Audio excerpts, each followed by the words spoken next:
Les problèmes en fait liés à la pathologie, elles sont nombreux. On peut parler en fait des cellules, de tout ce qui est en fait l'environnement global de la prison. Il est sale, il n'y a pas d'isolation donc il fait froid. Dans certaines cellules il n'y a même pas de chauffage du tout.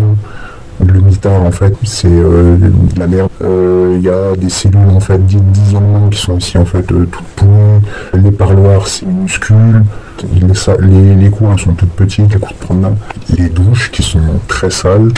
Il n'y a aucune hygiène en fait. Il n'y a pas de personne qui nettoie. S'il n'y a pas un détenu en fait qui se décide de nettoyer, c'est jamais nettoyé. Les coursives c'est pareil, les entrecours en fait c'est pareil, c'est plein de détritus, c'est dégueulasse.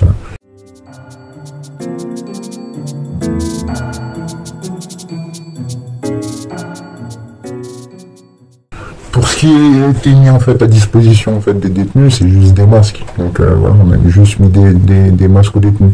Il y a eu en fait tout un tas de problématiques liées à ça, c'est qu'au parloir ils ont mis des vitres, qu'il y a des contraintes en fait pour faire rentrer le linge où en fait on nous les garde pendant 24 heures. Il y a eu en fait pendant une bonne période en tout cas pas eu de parloir déjà. Et après en fait il y a eu des parloirs mais avec des vitres. Elles sont pas du tout adaptées parce que on n'entend rien en parloir. On ne peut pas communiquer en fait sans hurler et vu que tout le monde hurle, en fait on entend les résonances en fait des autres. Il y a eu tout le scolaire en fait qui a fonctionné en fait par intermittence ou voire pas du tout. Il y a en fait toutes les activités qui normalement viennent un peu nous sortir nos cellules, là en fait elles n'étaient pas présentes, il n'y avait plus en fait d'activité pendant en fait le Covid. La bibliothèque était fermée, elle est toujours d'ailleurs.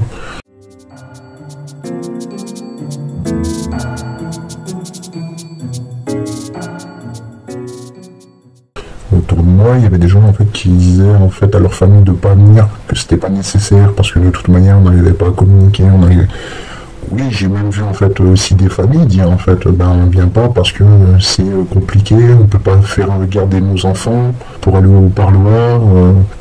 De l'intérieur de toute manière c'est déjà général en fait que le contact on l'a pas avec l'extérieur. Quand on va voir en fait les travailleurs sociaux, donc SPIP, les agents du GREP ou d'autres missions comme Pôle emploi ou missions locales, ou même en fait les visiteurs de prison, eux n'ont pas en fait de vitre entre le détenu et eux. Ils peuvent en fait communiquer en fait sans aucune barrière. Donc évidemment ça crée en fait une idée d'incompréhension en fait, de se dire en fait c'est quoi ces mesures en fait, c'est vraiment en fait juste pour nous priver nous de pouvoir voir nos proches alors que on voit en fait Pôle emploi et toutes ces structures qui servent de toute manière à rien du tout en fait en détention, qui sont là juste pour faire du contrôle, du flicage et c'est tout en fait.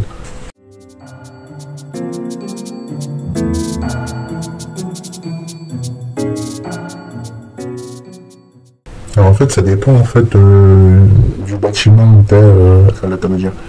À la Talaudière il y a 3 bâtiments, dont un quartier femmes qui est le quatrième bâtiment en fait, de la maison d'arrêt de la Talaudière. À la maison d'arrêt de la Talaudière on a le petit quartier, le bâtiment A et le bâtiment B. Le bâtiment A ça compte à peu près 80 personnes par étage et il y a 3 étages.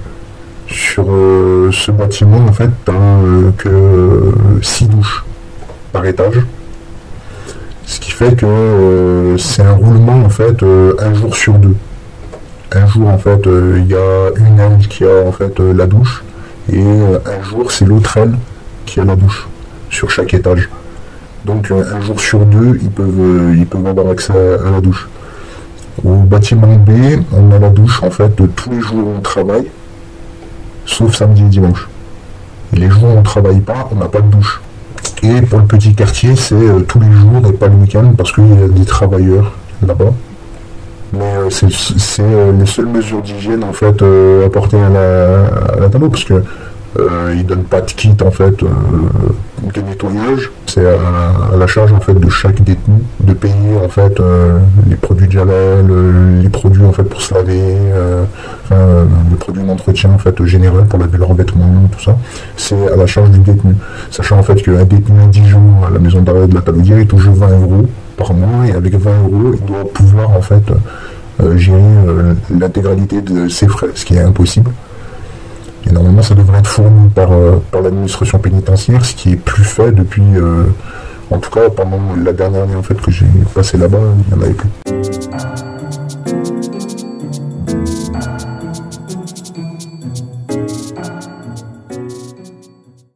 Alors au début c'était 14 jours, puis en fait c'est descendu à 10 jours. Alors oui, ça a changé beaucoup de choses sur les demandes de permission, parce que beaucoup en fait n'étaient pas du tout motivés à faire une journée, ne serait-ce qu'une journée dehors en fait, ou quelques heures, et puis derrière un confinement dans un bâtiment en fait où on n'a pas nos affaires avec nous, donc on possède rien, on peut pas cantiner, on peut pas vivre en fait. C'est comme si en fait on se retrouve au mitard à chaque fois qu'on revient en fait de permission. Moi, ça a été mon cas en fait d'avoir demandé une permission avant en fait le confinement. Après en fait pendant le confinement, j'en ai pas reposé jusqu'à presque la fin.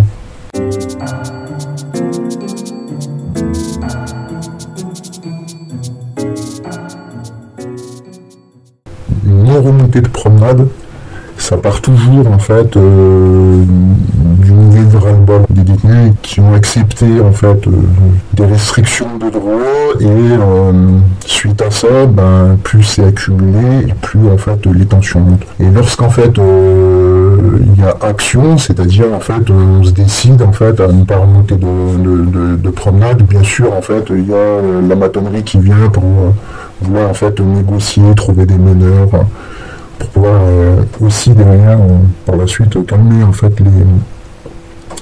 les esprits. Mais en fait ce qui est important en fait de rappeler dans comment fonctionne en fait un mouvement, c'est que souvent les revendications elles sont générales, il y en a en fait des milliers. Ça ne concerne pas en fait forcément celles qui ont été marquées en fait dans les médias. Par exemple, la Talaudière, des revendications, en fait, il y en a énormément. Rien que déjà l'insalubrité des cellules, c'est une revendication. J'avais déjà, en fait, déposé une plainte sur ce sujet-là, il y a des années en arrière. Il n'y a rien à changer. Il y a d'autres choses à réclamer. Par exemple, en fait, arrêter cette séparation, en fait, de la courte promenade, en fait, qui sépare les détenus en cours de promenade, et qui est ridicule et qui sert à rien, alors qu'il y a déjà une autre cour qui sert plus, en fait très peu, qui est la cour de sport, mais qu'avant elle était utilisée, plus aujourd'hui. Il y a toutes les mesures en fait de sécurité qui rajoutent, comme les murs en fait d'enceinte qui ont été rehaussés par des panneaux, soi-disant pour éviter les projections, mais ça évite aussi en fait les parloirs sauvages et la communication avec l'extérieur. Le temps en fait à tuer en fait quand on est en détention, et quand on est en détention, qu'on peut avoir accès en fait aux activités, qu'on peut avoir accès en fait à la bibliothèque, qu'on peut avoir accès en fait à des cours d'informatique, ou ne serait-ce que aller étudier de l'histoire, ou peu importe, pouvoir en fait aller au sport plus souvent en fait, en tout cas que pendant les périodes de confinement. Ça aussi en fait c'est des revendications. Et dans en fait ce qu'on a pu entendre en fait sur le sujet de la maison de la Talaudière, comme quoi en fait c'est des revendications d'Xbox, et des revendications en fait liées au Ramadan ou je ne sais quoi. Moi je pense en fait que ces revendications en fait elles ont été sûrement en fait l'histoire de la Xbox était une franche rigolade face à un surveillant qui de toute manière on n'a rien à carrer en fait de ce qu'on peut lui demander Et aussi, moi je pense que avoir une Xbox en fait en cellule, c'est aussi le moyen de tuer le temps en fait pendant le confinement. Donc je trouve que c'est aussi, et ça fait partie des revendications en fait que les détenus peuvent faire, comme avoir un ordinateur en cellule ou avoir du matériel pour pouvoir en fait faire de la musique ou pouvoir en fait, je sais pas, avoir des pinceaux et etc. En fait, tout ce qui peut nous faire tuer le temps en fait. Quand on est en détention. Les plexiglas au parloir, c'est aussi en fait une revendication légitime des détenus et ne pas pouvoir voir ses proches, ne pas pouvoir en fait communiquer avec eux, ne serait-ce que normalement, parce que là en fait on parle de communication déjà en fait qui est pas faisable. Donc on voit juste des gens à travers une vitre sans pouvoir en fait leur parler, en sachant que les gens qu'on n'a pas envie de voir, parce que nous les détenus on s'en fout en fait d'aller voir le SPIC, on s'en fout d'aller voir en fait la JAP, on s'en fout en fait de ces gens.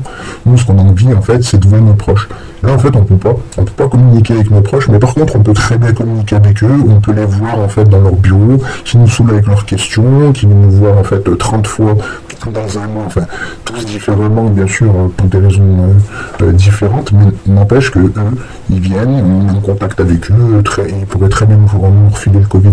Alors moi quand j'étais là-bas en fait, si les gens qui sont mes proches, ils seraient venus me voir, ils m'auraient refilé le Covid, ça m'aurait pas trop dérangé, mais si c'est en fait ces cochons, j'ai pas trop envie en fait d'être malade par rapport à eux quoi.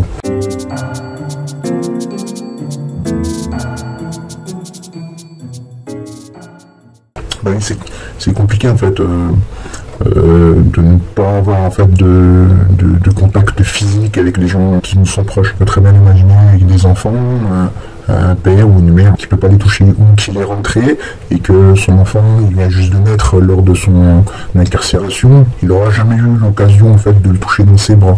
C'est des trucs en fait qui sont à la portée de tous et que tout le monde peut comprendre. C'est difficile de ne pas pouvoir avoir contact physique.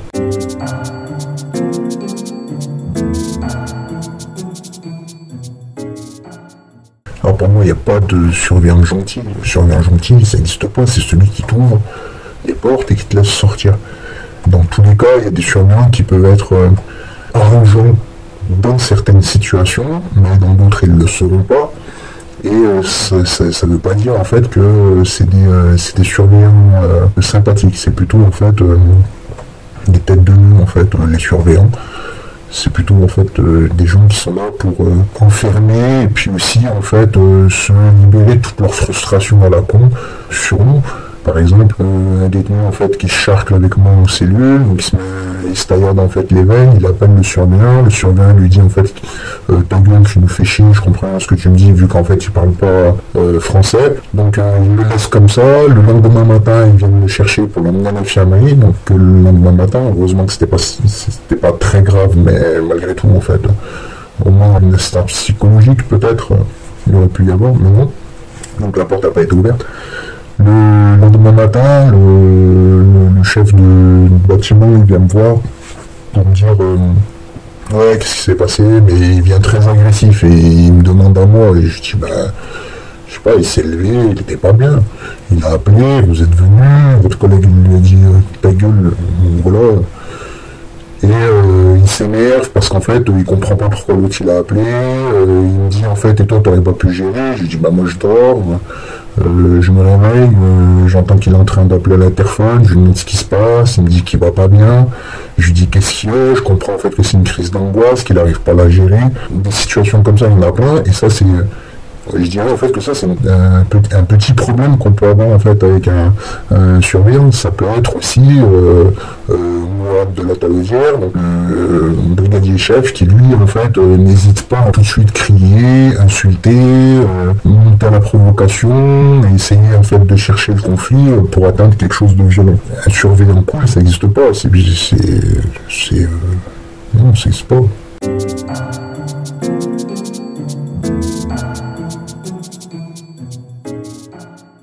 Quand il y a les iris, mais c'est pas forcément toujours les iris en fait qui interviennent. Des fois c'est des surveillants qui ont mis un casque, un bouclier, une matraque, et puis ils ont le rôle d'iris au moment en fait où on leur demande en fait d'intervenir.